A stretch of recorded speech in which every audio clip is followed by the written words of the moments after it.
할렐루야. 2020년 한 해 동안 너무 힘들었는데 또 2021년 전반기 동안도 또 코로나로 인해서 어떻게 지나갔는지 순식간에 또 지나갔습니다. 어쨌든 하나님께서 또 이 전반기 동안 은혜를 주셔서 또 여기까지 이렇게 하셨는데 우리 전후를 이렇게 보시면서 이렇게 인사합시다. 전반기 동안 수고하셨습니다.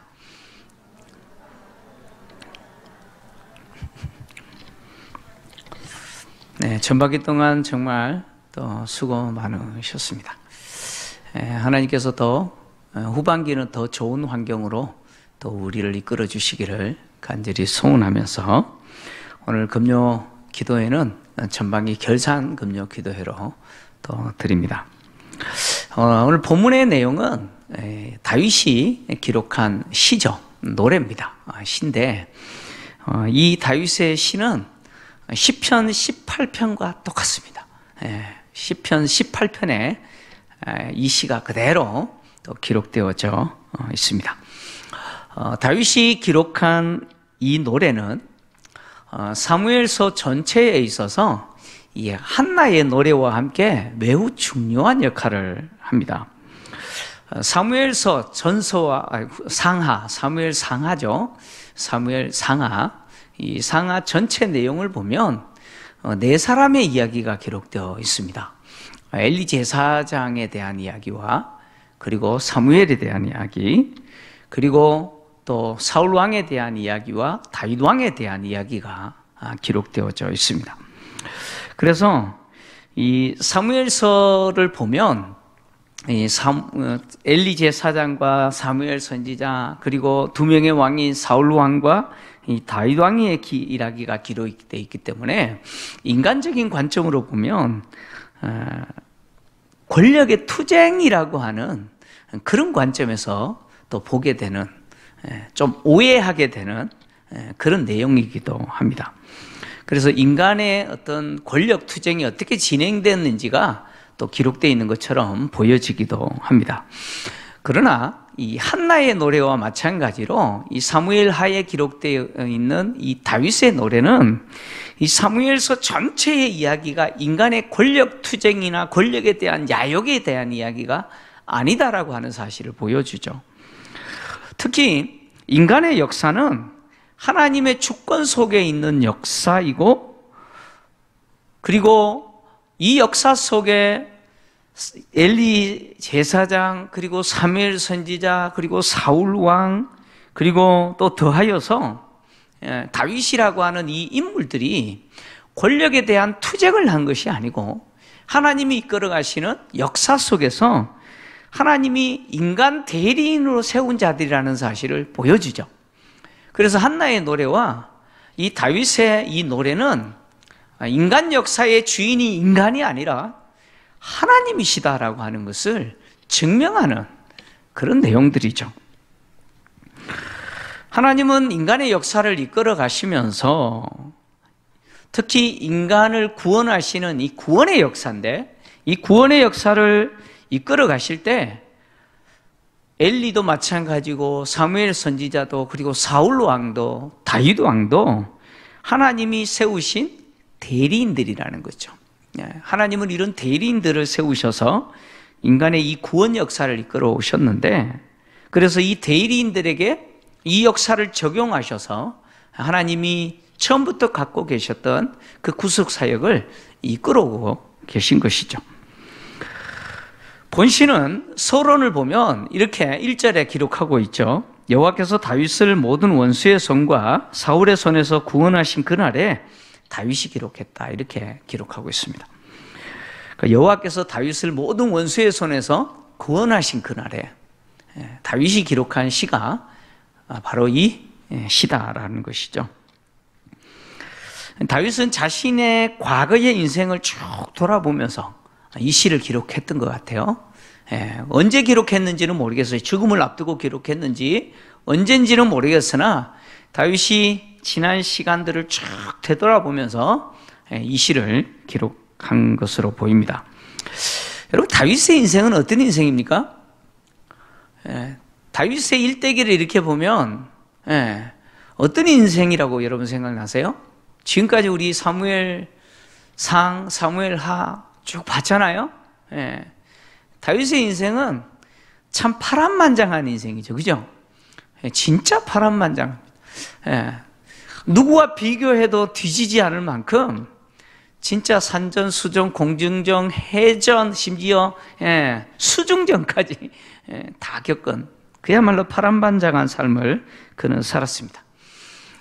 어린 나이에 목동 시절에 사무엘 선지자를 통해서 사울을 대신한 이스라엘의 왕으로 기름 부음 받고, 그리고 아버지의 심부름으로 우연히 블레셋과의 전쟁터에 갔다가 블레셋의 싸움꾼, 용사죠, 그 거인 골리앗을 죽이는 어마어마한 일도 했잖아요. 그리고 또 악기 들린 사울을 치료하기 위해서 군중 음악 치료사로 취직하게 됐죠. 부름받아서 사울이 힘들 때마다 이 수금을 통해서, 음악을 연주하는 것을 통해서 사울을 치료하는 그런 역할도 했습니다. 그러다가 사울의 미움을 받게 되고 사울이 자기를 죽이려고 하자 무려 10년이라고 하는 기간 동안 사울을 피해서 도망다니는 그런 시간들을 보냈습니다. 그리고 나서 이제 사울이 죽은 이후에 그의 나이 30세에 30살에 유다 지파의 왕이 되어서 헤브론에서 통치를 시작했습니다. 그러다가 통합 이스라엘 왕이 되어서 이제 40년 동안 예루살렘에서 이스라엘을 통치했습니다. 다윗은 예루살렘에서 헤브론에서 유다 지파의 왕이 되어서 7년 6개월 동안 통치했고, 통합 이스라엘의 왕이 된 이후에 예루살렘에서 또 33년을 통치했습니다. 다윗이 통합 이스라엘 왕으로 통치를 시작한 이후에 제일 먼저 했던 것이 바로 예루살렘을 함락시킨 것이죠. 여부수 족속이 여전히 살고 있었던, 이스라엘 백성들이 가나안 땅을 정복한 이후에 아직도 정복하지 못했던 그 예루살렘, 그 여부수 민족을 다윗이 정복하고 예루살렘을 수도로 삼아서 통치를 했습니다. 그리고 나서 이방 민족과 전쟁에서 승리했는데, 특히 이스라엘 백성들에게 있어서 가장 고통스럽게 괴롭혔던 민족이 바로 블레셋이죠. 이 블레셋과의 전쟁에서 다윗은 승리하고 더 이상 블레셋이 이스라엘 백성들을 힘들게 하지 못하도록 완전히 그 힘을 제거했죠.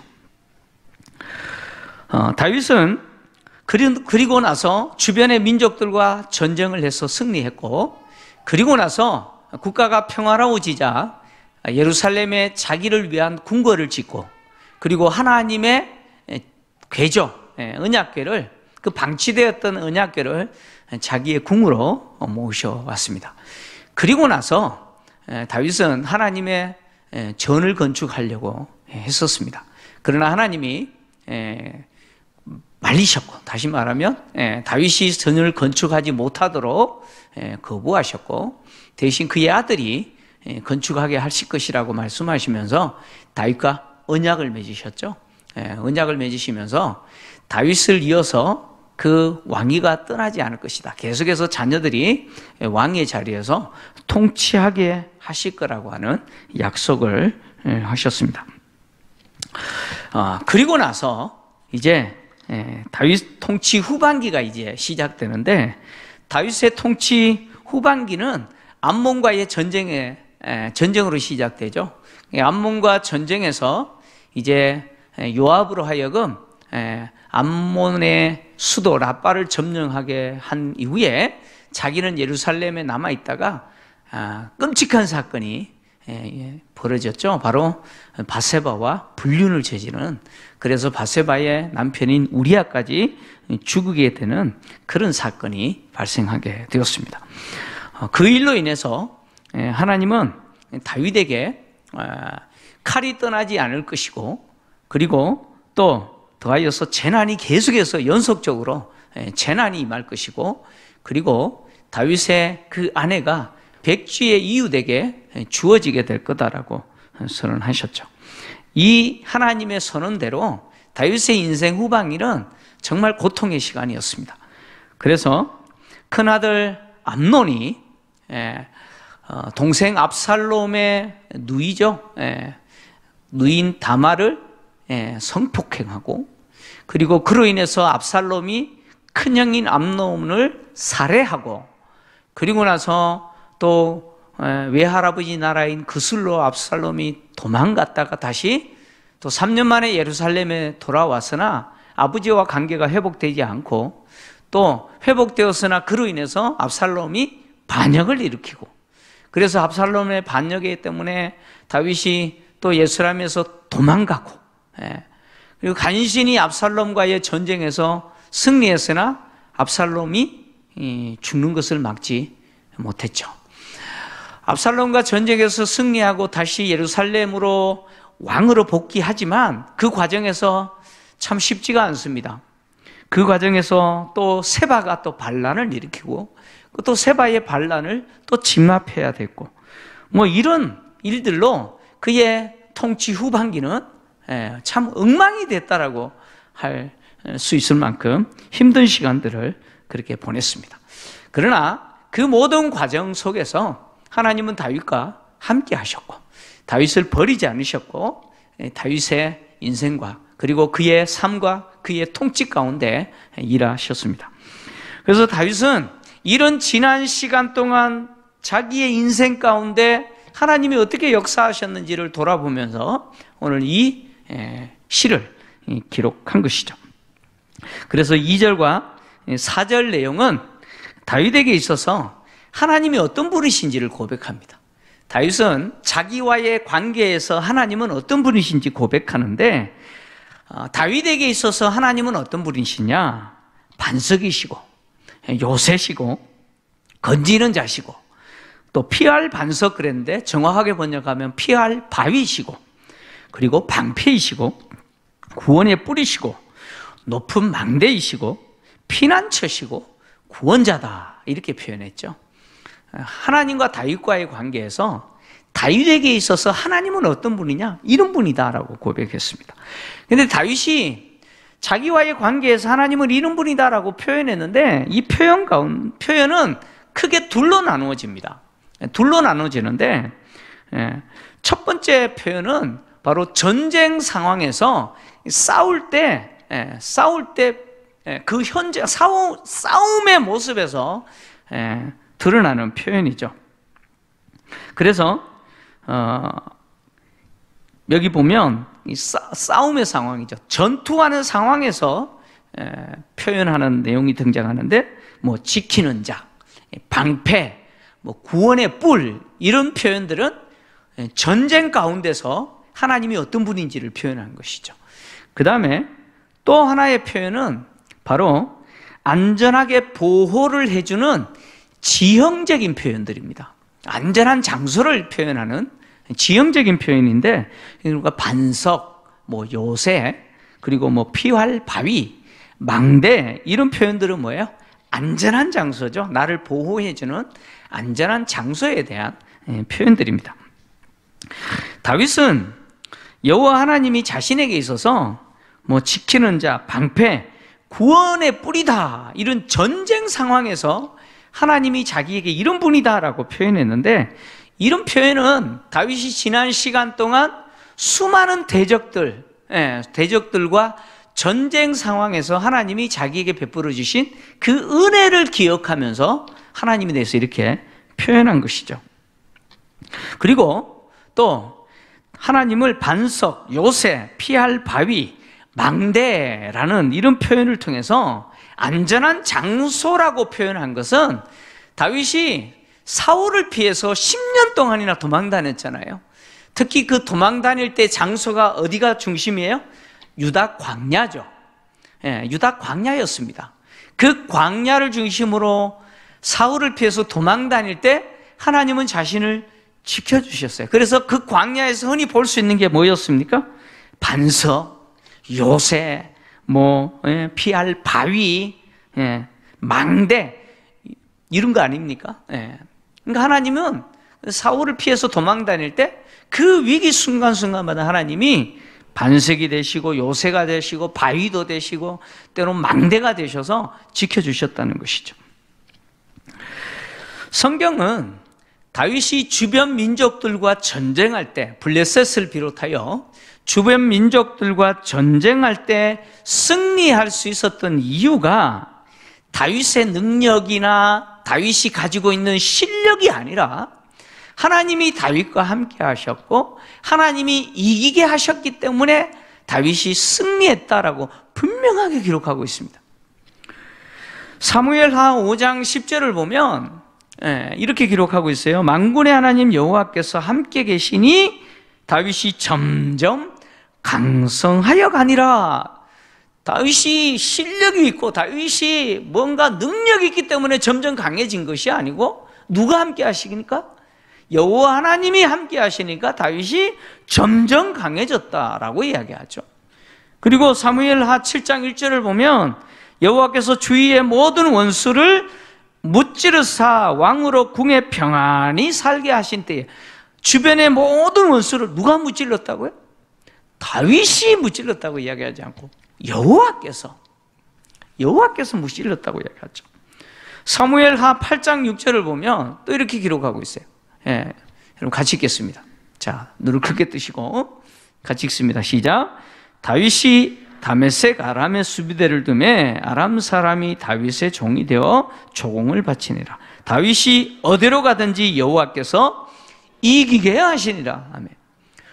자, 아람을 정복하고 그것에 수비대를 두어서 아람으로 하여금 다윗에게 조공 바치게 만들었는데 그래서 아람이 다윗의 종이 되어버렸어요. 근데 이 일은 누가 하셨다는 거예요? 다윗이 싸움 잘했어요. 전략이 좋고 실력이 있어서 그렇게 한 게 아니고 여호와께서 다윗이 어디로 가든지 이기게 하셨다는 거예요. 아람과의 전쟁만 그랬을까요? 아닙니다. 사무엘하 8장 14절을 보면 에돔 민족과의 전쟁에도 똑같이 이야기합니다. 같이 읽겠습니다. 시작. 다윗이 에돔의 수비대를 두되 온 에돔의 수비대를 두니 에돔 사람이 다 다윗의 종이 되니라. 다윗이 어디로 가든지 여호와께서 이기게 하셨더라. 똑같죠? 그러니까 아람이나 에돔이나 모압이나 블레셋이나 이런 이스라엘 주변에서 끊임없이 이스라엘을 힘들게 했던 이방 민족들, 주변 민족들과의 전쟁에서 다윗이 이길 수 있었던 것은 하나님이 이기게 하셨기 때문에, 다윗이 어디를 가든지 하나님이 이기게 하셨기 때문에 다윗이 승리한 것이죠. 그래서 그 전쟁 상황에서 하나님이 다윗을 이기게 하셨기 때문에 다윗은 그 상황에서 하나님이 자기를 지켜주시고 자기에게 승리를 주셨다는 사실을 오늘 이 시를 통해서 이렇게 표현한 거죠. 특히 하나님은 어떤 분이십니까? 다윗에게 있어서 바로 지키는 사요, 방패시요, 구원의 뿌리라고 고백하는 것이죠. 이것이 다윗의 믿음의 고백이죠. 믿음의 고백입니다. 근데 다윗의 이 표현은요, 이 고백은, 이 믿음의 고백은 누구와 완전히 다르냐? 사울과 완전히 다릅니다. 이게 다윗과 사울의 차이입니다.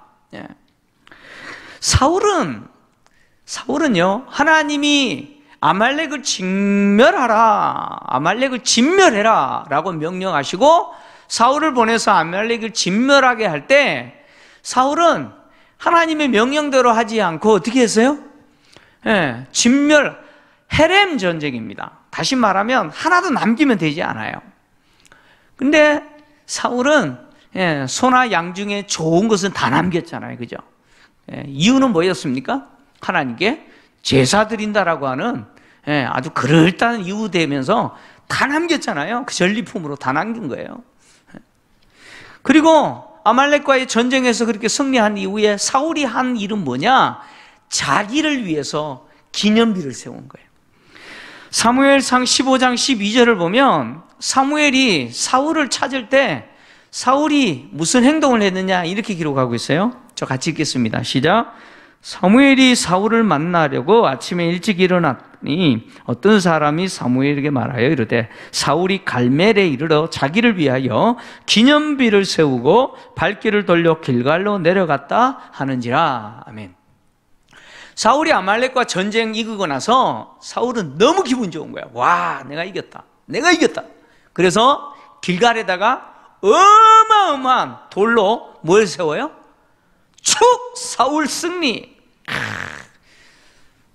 경축 아말렉 정벌, 뭐 이렇게 막 이런 기념비, 어마어마한 기념비 세우고 자기가 아말렉과 전쟁에서 이겼다라고 하는 사실을 누가 알아주기를 바라요? 그 시대 사람뿐만 아니에요. 오고 오는 대대의 사람들이 그 기념비 보면서 야, 역시 사울이다. 이스라엘의 초대 왕 사울 대단하다. 그렇게 인정해 주기를 바란 거죠. 그래서 자기를 위해서 기념비 세우는 거예요. 이게 사울이었습니다.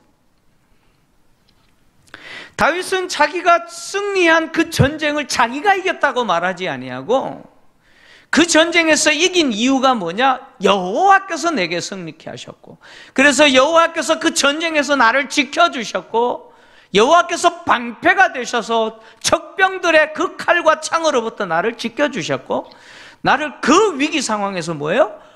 구원해 주시는 여호와의 힘을, 여호와의 그 구원의 힘, 여호와의 힘이 나를 건져주셨다라고 고백했는데, 사울은 자기가 그랬다는 거예요.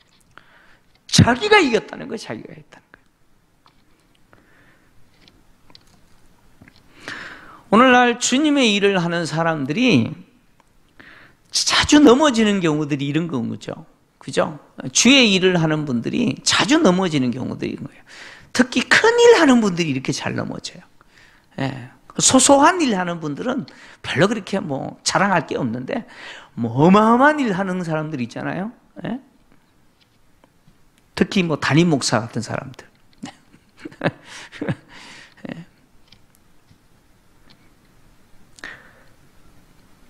하나님이 나를 사용해 주셨음에도 불구하고 내가 잘나서 된 줄 알아요.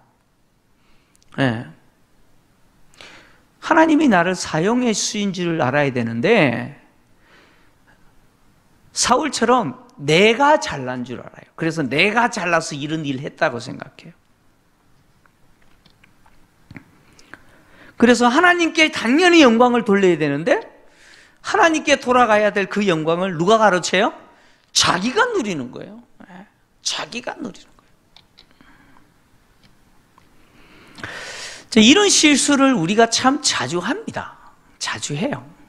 뭐 교회를 섬길 때 이런 실수 우리가 자주 해요. 뭐 저를 비롯하여 우리 다 같은 그런 입장이죠. 그래서 참 내가 수고하는 거 하나님이 은혜를 주셔서 수고하고 있다라고 인정하고 하나님께 감사해야 되는데, 누가 인정해 주기를 바라요. 그죠? 자꾸 다른 사람이 인정해 주기를 바라요. 야, 대단하다, 잘한다, 막 인정해 주기를 바라요. 근데 인정 안 해주면 뭐예요? 섭섭이가 싹 들어와 버리죠. 그죠? 왜 섭섭이가 기회를 타가지고 싹 들어와 가지고는 그냥 서운하죠. 그래서 막 시험도 들고 막 그러잖아요. 그죠? 여러분, 사람들이 막 나를 칭찬하고 막 인정해주면 내가 잘난 줄 알아요.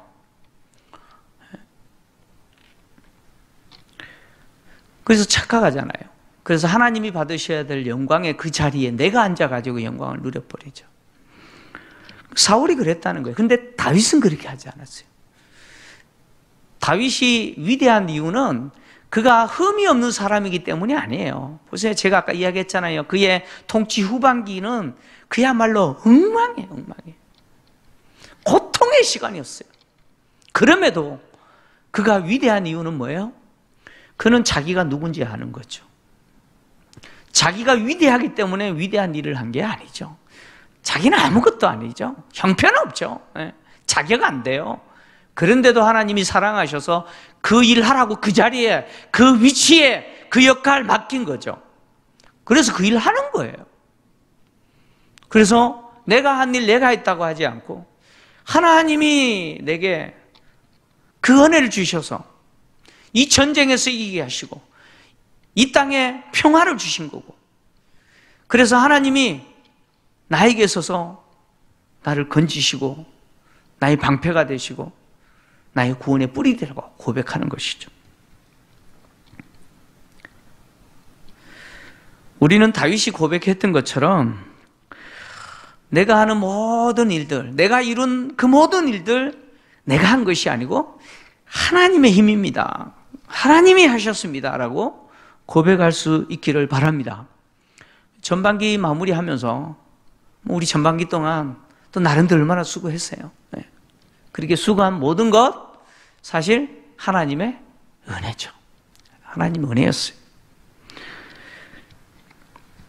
하나님이 나를 전쟁터와 같은 세상에서 믿음의 싸움을 싸울 때 나로 하여금 피하지 않도록 도우시고, 위기 때마다 나를 상하지 않도록 지키시고, 또 막으시고 방패가 되셔서 나를 건지시고 마침내 나로 하여금 승리를 누리게 하신 것, 내 힘이 아니라 하나님의 은혜입니다. 이런 진실한 고백, 이런 믿음의 고백이 또 전반기 결산을 하면서 저와 여러분의 고백이 되기를 축원합니다. 다윗은요, 사울에게 쫓겨서 무려 10년이라는 시간 동안 도망 다녔습니다. 근데 유다 광야, 여러분 이제 뭐 혹시 기회가 되시면 성지순례 가보시면 아는데요, 저보고 일주일만 살아라 그래도 진짜 욕 나올 지형들입니다. 사람이 살만한 곳이 아니에요. 참 유다 광야가 그렇습니다. 근데 그런 광야를 무려 몇 년이나요? 말이 10년이지.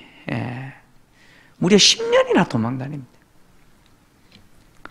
그렇게 도망 다니는 동안 하나님은 자신에게 있어서 어떤 역할을 해주셨느냐? 반석이요, 요새요, 피할 바위시요, 높은 망대가 되어주셨어요. 그래서 사울의 손이 자기에게 미치지 못하도록 하나님이 안전하게 보호해 주셨다. 그래서 사울이 다윗의 생명을 해하지 못하도록 하나님이 그렇게 막아주신 거죠. 완전한 피난처가 되어주신 거죠. 그래서 다윗이 하나님이 나의 구원자라고 표현하는 거죠. 다윗과 하나님과 관계에서 하나님은 다윗에게 있어서 정말 피난처였고 구원자였습니다. 그래서 사울이 다윗을 해하려고 할 때마다, 그리고 이방 민족들인 특히 블레셋과 또 이방 민족들과의 전쟁 가운데서도 하나님은 다윗을 지키시고 다윗의 생명이 상하지 않도록 막으셨죠. 그래서 아비가일이 고백했던 것처럼 하나님이 생명사계로 대요. 다 덮어주셔요. 생명사계로. 참 좋은 표현 같아요. 어떻게 이런 표현을 썼는지. 생명사계로 다 덮어주신다. 그래서 4절을 보면 다윗이 뭐라고 표현했느냐? 이렇게 표현했죠. 내가 찬송받으실 여호와께 아뢰리니 내 원수들에게서 구원을 받으리로다. 하나님이 나에게 있어서 찬송받으시는데, 왜냐? 하나님 나를 구원하신다. 나에게 구원을 베푸셨다는 거예요. 그런데 다윗의 이 고백은 자신의 지난 삶에 근거한 고백이죠. 삶의 경험에 의한 고백입니다. 하나님을 자신에게 있어서 반석이다, 요새다, 건지시는 자시다, 피할 바위시다, 방패시다, 구원의 뿌리시다, 높은 망대다, 피난처시다, 구원자시다, 이렇게 고백하는 것은 자신의 과거의 생생한 삶의 근거에서 지금 고백하는 거예요. 그래서 오늘 본문에서 여러분들이 보셔야 될 중요한 단어가 하나 있어요. 계속해서 반복되는 단어가 하나 있습니다. 눈치 빠른 분들은 빨리 이렇게 딱, 사역훈련 하신 분들 빨리 한번 찾아보세요. 반복되는 단어 뭐가 있죠? 반복되는 단어.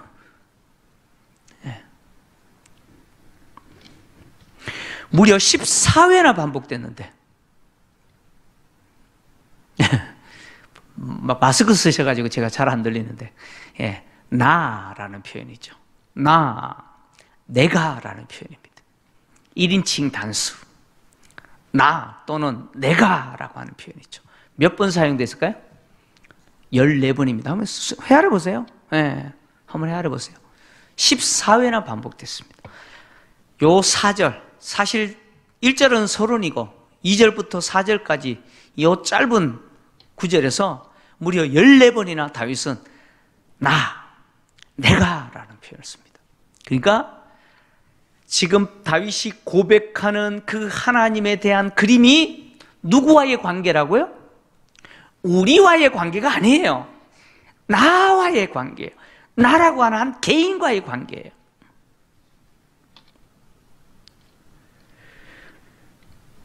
우리는 간혹 가다가 하나님과 관계에서 나라고 하는 개인적 관계보다 우리라고 하는 공동체로서의 관계를 선호하는 경향들이 있어요.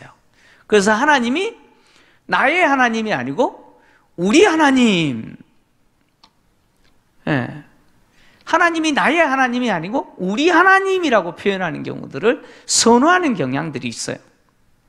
근데 하나님이 나의 하나님이 아니라 우리 하나님이 되게 되면 그게 뭐 나쁜 건 아니지만, 그러나 나 개인이라고 하는 이 개인의 삶에 있어서는 일하시는 하나님의 역사가 희석되어 버리죠. 그렇지 않습니까? 하나님은 우리에게 있어서 어떤 분이냐라는 것보다 더 중요한 게 뭐예요? 나에게 있어서 하나님은 어떤 분이냐라고 하는 거예요. 우리 김포 제일교회에 있어서 하나님은 어떤 분이냐, 이거보다 더 중요한 게 나에게 있어서 하나님은 어떤 분이냐, 이게 더 중요하죠.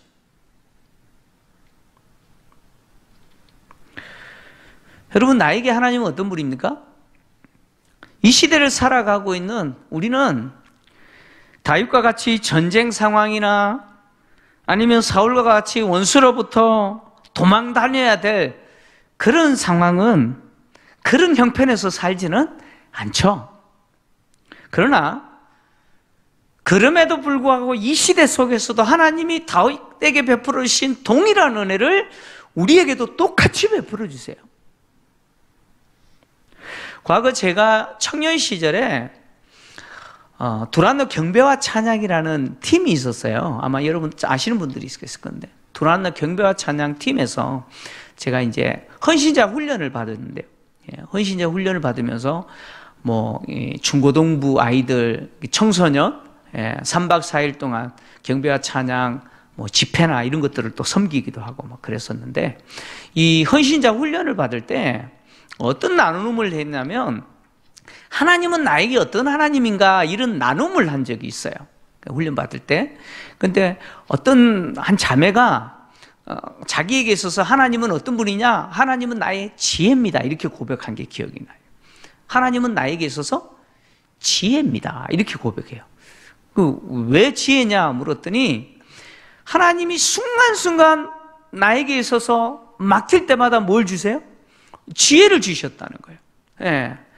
답답한 일을 당할 때마다 하나님이 지혜를 주셔서 문제를 해결해 주셔서 여기까지 왔다는 거예요. 그래서 저는 하나님은 나에게 있어서 지혜입니다 라고 고백하는 거예요. 네. 여러분에게 있어서 하나님은 어떤 분이에요? 목사님은요, 그럴 것 같아요. 그래서 제가 네. 저에게 있어서 하나님은 어떤 분일까요? 저는요, 단호하게 하나님은 어떤 분이냐? 하나님은 저에게 있어서 목자입니다. 하나님은 저에게 있어서 목자시고요. 그리고 하나님은 저에게 있어서 왕이십니다. 그리고 하나님은 저에게 있어서 친구세요. 친구세요. 왜 제가 이렇게 고백하냐면, 하나님은 지금까지 저의 인생을 목자가 되셔서 이끌어 오셨어요. 제가 계획을 진짜 잘 세우고, 나 이렇게 해야지. 예? 제가 7살 때부터 김포 제일교회 담임 목사가 되기 위해서 학업에 대한 계획, 또 관계에 대한 계획, 이런 계획들 쫙쫙쫙 세워서 여기까지 왔겠어요? 아니죠? 아무 생각 없었던 사람이었어요. 아무 생각 없는 사람이었어요. 그냥 오늘 하루 무사히죠. 그죠? 그 가난한 시골에서 뭘 계획을 세우고 있습니까? 오늘 저녁 뭐 먹을까 그거 걱정하는 거죠. 오늘 저녁도 엄마가 또 감자 삶아주진 않을까 그런 걱정이나 해서고 뭐 그렇게 사는 거 아니에요. 그냥 하루하루 사는데 바쁜 거죠. 근데 무슨 계획을 세웁니까? 근데 하나님이 목자가 되셔서 저의 인생을 이끌어 오셨죠. 나는 계획을 세우지 않았지만 하나님은 계획을 갖고 계셨고 그 계획대로 이끌어 오셨고 그 계획에 필요한 것들을 공급해 주셨고 그래서 어디까지요? 지금 이 자리까지 하나님이 이끌어 오셨죠. 그래서 하나님은 저에게 있어서 목자입니다. 진짜 좋으신 목자예요. 하나님은 저에게 있어서 왜 왕일까요? 하나님은 저에게 있어서 왕입니다. 왜냐하면 하나님은 저에게 있어서 섬김을 받으셔야 될 분이에요. 제가 섬겨야 될 분이고 또 하나님은 저에게 있어서 종으로 부르셨어요. 하나님이 저를 종으로 부르셨어요. 종으로 부르시고 저에게 뭘 주셨어요? 사명을 주셨죠. 사명을 주셨어요. 이거 하라고 사명을 주셨어요. 그래서 제가 이 역할을 통해서 하나님의 종으로서 하나님을 뭐예요? 지금도 섬기고 있는 거예요. 하나님을 섬기는 거예요. 하나님 저에게 있어서 왕이세요. 왕이세요. 뿐만 아니라 하나님 저에게 있어서 정말 좋은 친구예요. 진짜 좋은 친구예요. 나를 떠나지 않으세요. 나를 떠나지 않으시고요. 나와 동행하시는 진짜 좋은 친구예요. 네? 그래서 내가 누구에게도 말하기 힘든 어떤 일들을 들어주시고요. 들어주시고요. 그 고민 들어주세요. 들어주실 뿐만 아니라 또 내 옆에서 또 어떻게 해요? 고민 듣고 나면 또 챙겨주세요. 진짜 요즘은 어떤 때는요. 하나님 이게 필요한데요. 그러기가 무서워요. 진짜 무서워요. 하나님 얼마나 챙겨주시는지. 하나님 그렇게 저에게 있어서는 뭐냐? 좋은 친구예요. 진짜 좋은 친구예요. 여러분에게는요? 제가 이야기했으니까 이제 여러분이 이야기하세요. 여러분에게 있어서 하나님은 어떤 분인가요? 여러분이 지난 인생 동안 쭉 돌아보시면서 하나님이 어떤 분이신지 한번 정리해 보세요. 하나님이 여러분들에게 베풀어 주신 그 은혜가 무엇인지 정리해 보세요. 오늘 다윗이 고백했던 이 하나님은 다윗의 하나님이지만 우리 하나님이시죠. 나의 하나님이시죠. 다윗에게 베풀어 주셨던 이 은혜 동일하게 나에게 베풀어 주시고 나를 여기까지 이끌어 오셨을 뿐만 아니라 특히 오늘 우리 교회 127년의 역사 하나님이 하신 거 아닙니까? 하나님이 여기까지 이끌어 오셨는데 특히 코로나 중에서도 2021년 또 전반기 참 우리가 뭘 한 게 있나 싶은데도 불구하고 하나님이 여기까지 무사히 오게 하시고 또 후반기를 또 바라볼 수 있도록 하나님이 다 하셨습니다.